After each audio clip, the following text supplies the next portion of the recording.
중국 선종의 발생지 숭산을 떠난 저의 이야기는 이제 한식의 유래를 찾아 산서성의 미엔산으로 향합니다.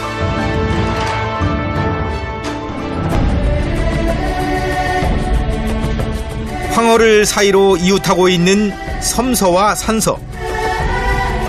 이번엔 진이라 불리는 산서성에서 역사의 숨결을 오롯이 품고 있는 곳을 찾아갑니다. 산서성의 중추인 태악산맥의 한 줄기. 이 첩첩산중 절벽에 불교와 도교 사원들이 박혀있는 듯 즐비합니다.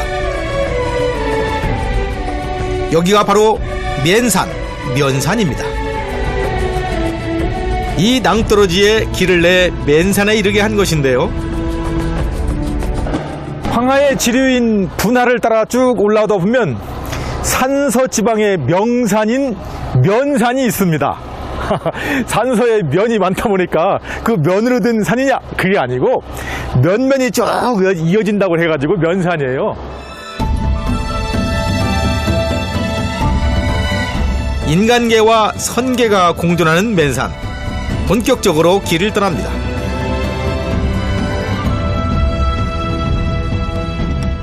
구불구불 이어지는 길을 따라 사원이 자리를 잡은 것이 참 장관입니다.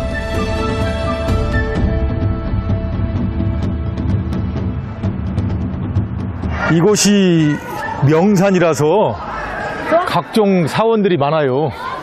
여기는 대라궁이라고 해서 도교의 사원인데, 야, 아주 까마득하게 거창하게 전놨네요. 저 절벽 끝에. 13층 건물이 하늘 위로 향하고 있습니다.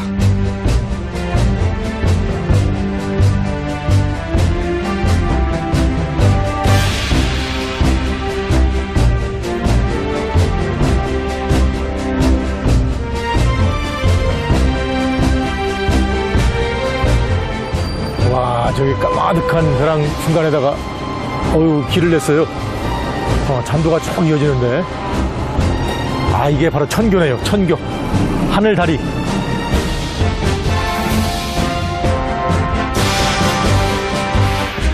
절벽 굴 속에 하늘을 향해 가는 길이 놓여 있습니다. 여행 온 나그네에겐 만만치 않은 길입니다만, 옛날에 이제 저기 신전에 오르는 사람들, 참배하고 기원하기 위해서 올라가는 사람들은 발자국 한 발자국 한 발자국이 정성이고 기원이었을 테니까. 드디어 까마득한 절벽에 걸려있는 천교에 닿았습니다. 여기가 바로 하늘다리입니다. 와, 이거 괜찮겠죠?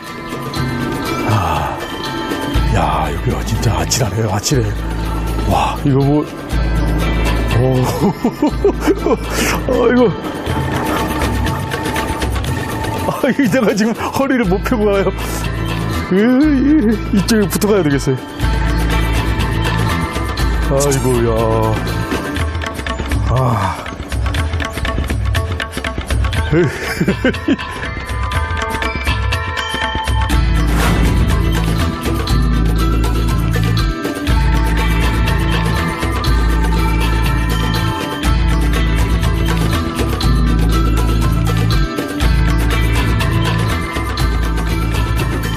아주 수려한 절벽들이 풍광이 아주 그만이네요. 저 이제 절벽의 무늬들이 이제 도끼로 내려 찍은 그런 주름 같다고 해가지고 부벽준이라고 하거든요. 그런데 저 산들이 오랜 세월 동안 온갖 풍상을 겪어서 저렇게 아름다운 주름들이 생긴 거예요. 자꾸 주름 펴려고 애쓸 거 없어요. 그냥 놔둬야 저렇게 아름답다고요. 자연대도, 자연스러움을 강조한 도교의 가르침이 여기 있습니다.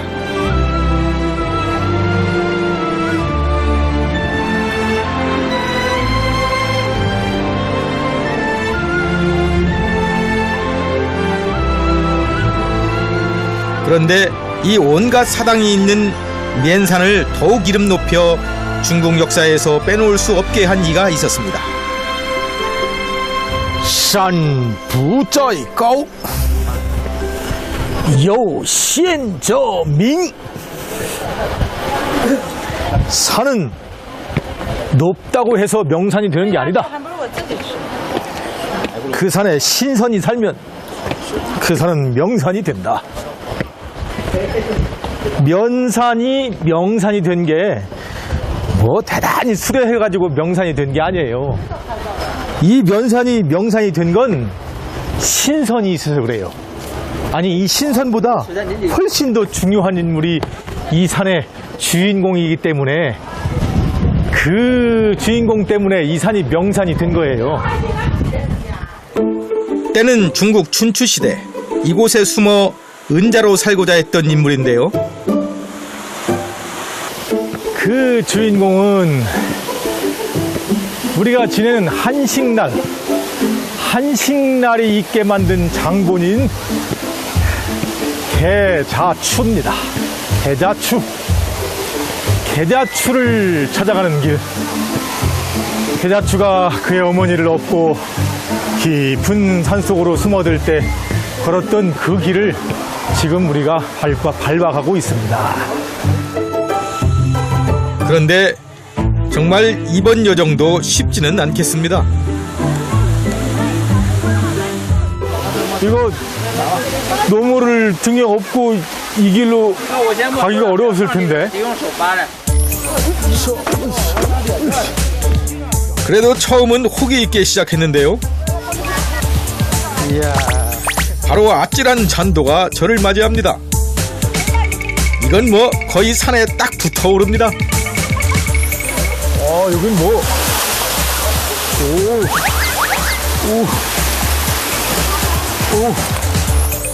어느새 한시는 어디 가고 입에서 나오는 건 연신 탄식과 신음뿐입니다.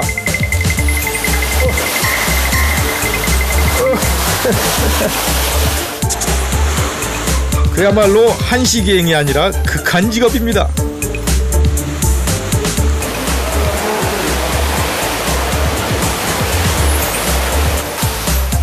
옛날에는 이런 다리도 없었을 텐데 어머니를 업은 계자추는 이 길을 정말 어떻게 올랐을까요? 본래 세상을 피해서 깊은 계곡으로 숨어 사는 은자의 길은 스스로가 돌아갈 수 없게 길을 끊으면서 가는 길이에요. 그러니까 이렇게 험한 길, 그냥 미끄러운 그런 계곡길로 길이 이어질 수밖에 없는 거죠. 굶주린 진문공을 위해 자신의 넓적다리살을 내준 계자추. 하지만 진문공은 왕이 된 이후에 그를 잊어버렸고 계자추는 이곳 면산으로 들어가게 됩니다. 나중에 아이를 낳은 왕이 그를 불러내려 산에 불을 지르고 계자추는 끝내 이 산에서 불에 타 죽습니다. 아이고, 계자추 무덤 찾아가다가 제가 무덤에 들어가겠어요. 나중에 이제 산불이 다 잦아들고 커다란 버드나무 아래에서 그 버드나무를 끌어안고 불에 타 죽은 계자추와 그의 어머니의 모습을 진문공이 발견을 해요. 그냥 그 시신을 끌어안고 진문공이 오해를 합니다. 그대는 나를 신이 없는 임금으로 만들어 놓고 이대로 그제 가버렸구려 통곡을 하죠. 근데 그 버드나무, 다 타버린 버드나무에 그 조그만 구멍이 있는 거예요. 그래서 그 안에 뭔가 있어가지고 꺼내봤더니 거기에 계자추가 죽으면서 혈서를 자기 피로 쓴 시 한 수가 진문공한테 전하는 계자추의 마지막 당부, 마지막 시였죠. 그의 무덤이 보이기 시작합니다. 자, 이곳이 바로 계자추의 무덤입니다. 야, 무덤이 그냥 따로 봉분이 있는 게 아니고 산봉우리네요, 산봉우리. 그의 무덤이 그 어떤 봉우리보다 높고 크게 보이는 건 아마도 그의 삶 때문일 겁니다. 그가 죽고 2500여 년이 지났음에도 우리가 이곳을 찾는 이유이기도 하죠. 중국 역사의 큰 산으로 남은 계자추. 이곳에서 그의 마지막 시를 바칩니다. 거로 성진 진단신但愿主公常清明身在九川心不愧亲政亲民复亲民亲政亲民复亲民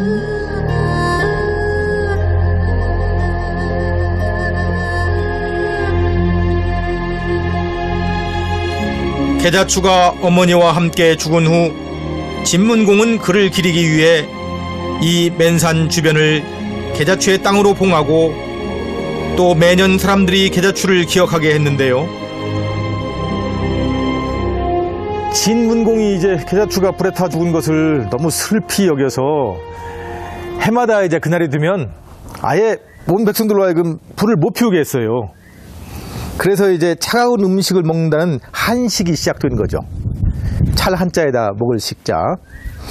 그래서 그날은 이제 백성들이 이 찬 음식을 먹으면서 이제 계자추를 추념하는 거죠. 그것이 점차적으로 이제 계자추가 아닌 그 백성들의 조상을 추념하는 것으로 이렇게 바뀌게 되는 거죠. 노자에 보게 되면 죽었으나 잊혀지지 않으면 그것이 장수하는 것이다. 그런 말이 있는데 계자추가 그런 거죠. 죽었어도 지금껏 많은 사람들에게 잊혀지지 않는 불멸의 삶을 계속 살고 있는 거예요. 곡절 많은 황허처럼 살다 간 계자추. 역사의 땅을 흐르는 황허가 계속되는 한 이들의 삶도 영원할 것입니다.